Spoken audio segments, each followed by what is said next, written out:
कुछ और लोगों का इंतजार। बापू जी जुड़ चुके हैं, हिमांशु शेखर जुड़ चुके हैं, गुड मॉर्निंग। पंकज राठौर साहब जुड़ चुके हैं, सोनू प्रकाश, पंकज कुमार। चलिए तो स्टार्ट करते हैं अपना टॉपिक। इतिहास खान है, एकता कटारे हैं, स्वागत है सभी का। तो सबसे पहले हम लोग डिस्पर्जन स्टार्ट करेंगे। डिस्पर्जन को प्रकाश का वर्ण विक्षेपण कहते हैं हिंदी में। हेलो पंकज, शाइनी पोदार जुड़ चुके हैं हमारे साथ, स्वागत है सभी का। डिस्पर्जन क्या होता है? तो जब लाइट किसी प्रिज्म से होकर गुजरती है, व्हाइट लाइट किसी प्रिज्म से होकर गुजरती है तो वो 7 रंगों में टूट जाती है। इसी घटना को डिस्पर्जन कहते हैं।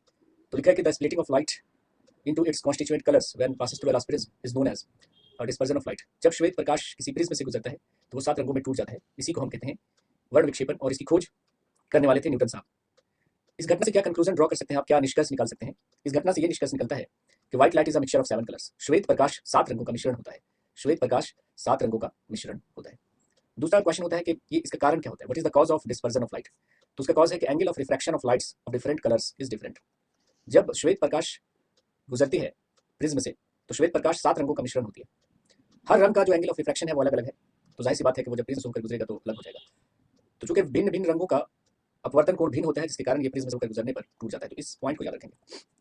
एक डायग्राम से इसको शो करने की कोशिश डिस्पर्जन फ्लाइट को। ये कोई ग्लास प्रिज्म है, ये प्रिज्म है आपका, और इसे आप व्हाइट लाइट गुजार रहे हैं। व्हाइट लाइट में कितने कलर्स? 7 कलर्स। तो जब ये प्रिज्म से होकर गुजरेगा तो हर रंग का एंगल ऑफ रिफ्रैक्शन अलग होगा। देखिए, अगर रेड का एंगल ऑफ रिफ्रैक्शन इतना है तो किसी और का कुछ और होगा, किसी और का कुछ और होगा, ऑरेंज का कुछ और होगा, इसका कुछ और होगा, इसका कुछ और होगा, इसका कुछ और होगा। तो विभिन्न रंगों का जो एंगल ऑफ रिफ्रैक्शन भिन्न होने के कारण वो प्रिज्म से गुजरता है तो 7 रंग में टूट जाता है। और अगर यहाँ पर आपने एक व्हाइट स्क्रीन लगा रखा है, पर्दा लगा रखा है, तो आपको पर्दे पर 7 रंग की पट्टी मिलेगी। विवजियोर, उल्टा लिखेंगे विवजियोर को, नीचे से ऊपर की तरफ। Violet, indigo, blue, green, yellow, orange, red, जो ये 7 रंग की पट्टी मिलेगी आपको पर्दे पर, उसको हम स्पेक्ट्रम कहेंगे। स्पेक्ट्रम, वर्ण क्रम कहेंगे, या वर्ण पट्टी भी कहते हैं।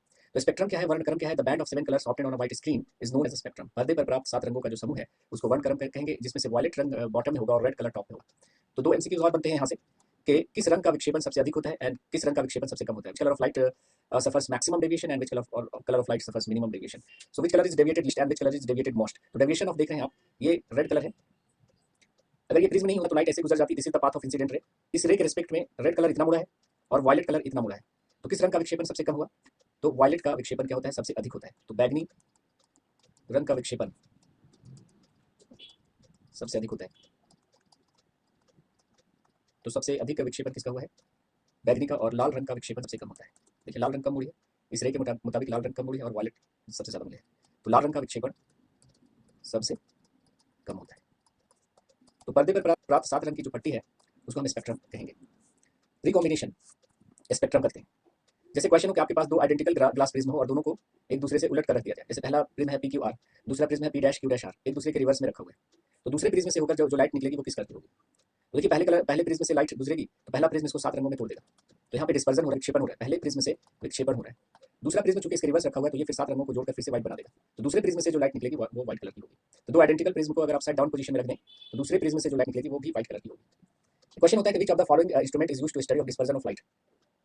प्रकाश के वर्ण विक्षेपण का अध्ययन करने के लिए किस यंत्र का इस्तेमाल किया जाता है? Microscope, telescope, spectrometer, photometer? जल्दी बताइए।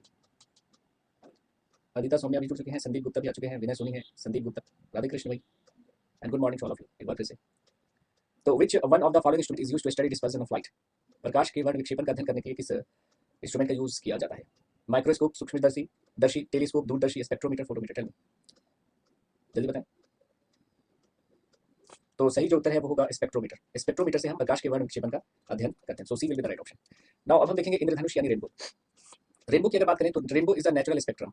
रेनबो जो है एक प्राकृतिक वर्णक्रम है जो बरसात के दिनों में आपको आसमान में दिखाई देता है। 7 कलर्स की एक पट्टी आपको दिखाई देती है आसमान में, इसको हम रेनबो कहते हैं। रेनबो कैसे बनता है? जब वर्षा हो रही होती है और सूर्य निकला रहता है। तो when sun is shining and it is raining at the same time then rainbow is formed. और जब वर्षा हो रही होती है तो वर्षा की जो बूंदें होती है एटमॉस्फेयर में, उससे जब होकर लाइट गुजरता है तो ये हर वर्षा की जो बूंद है वो एक ग्लास प्रिज्म का काम करती है और वो प्रकाश को 7 रंगों में तोड़ देती है, जिससे आपको क्या होगा कि 7 रंग का एक बैंड मिलेगा, एक पट्टी मिलेगी आसमान में। इसी को हम लोग इंद्रधनुष कहते हैं। तो यहाँ पे मैंने लिख दिया कि it is caused by the dispersion of light by tiny water droplets present in the atmosphere. बादल में पानी की सूक्ष्म बूंदें अथवा कणों पर पड़ने वाले सूर्य किरणों का विक्षेपण ही इंद्रधनुष का कारण होता है। फिर एमसीक्यू होता है कि in the formation of rainbow which of the following acts as a tiny glass prism?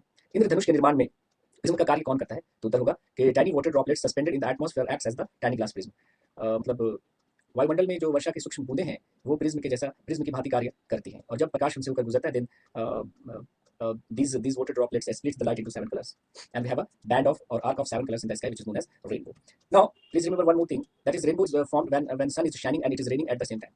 मतलब जब सूर्य निकला रहता है और वर्षा हो रही होती है, सूर्य निकला रहता है वर्षा हो रही होती है, तब बनता है इंद्रधनुष. And please remember this point also, that is rainbow is always formed in a direction opposite to the direction of sun. इंद्रधनुष सूर्य के विपरीत दिशा में बनता है. तो जैसे क्वेश्चन पूछा गया कि किसी आदमी को रेनबो देखना है, कोई आदमी रेनबो देख रहा है, तो सन उसके सामने होगा, सन उसके पीछे होगा, सन उसके सर होगा, ओवरहेड होगा. बताइए, किसी आदमी को रेनबो देखना है तो सन को किधर होना चाहिए, उसके आगे होना. नहीं, आगे आगे.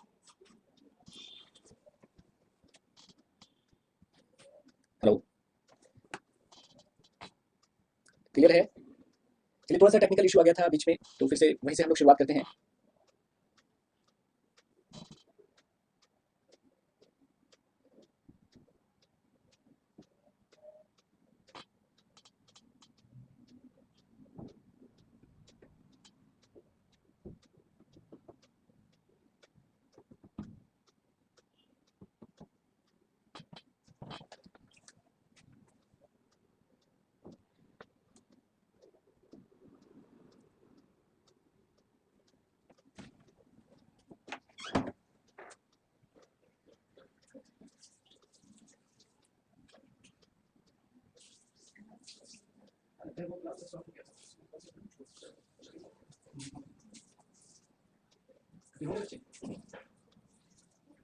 लगा के देखिए.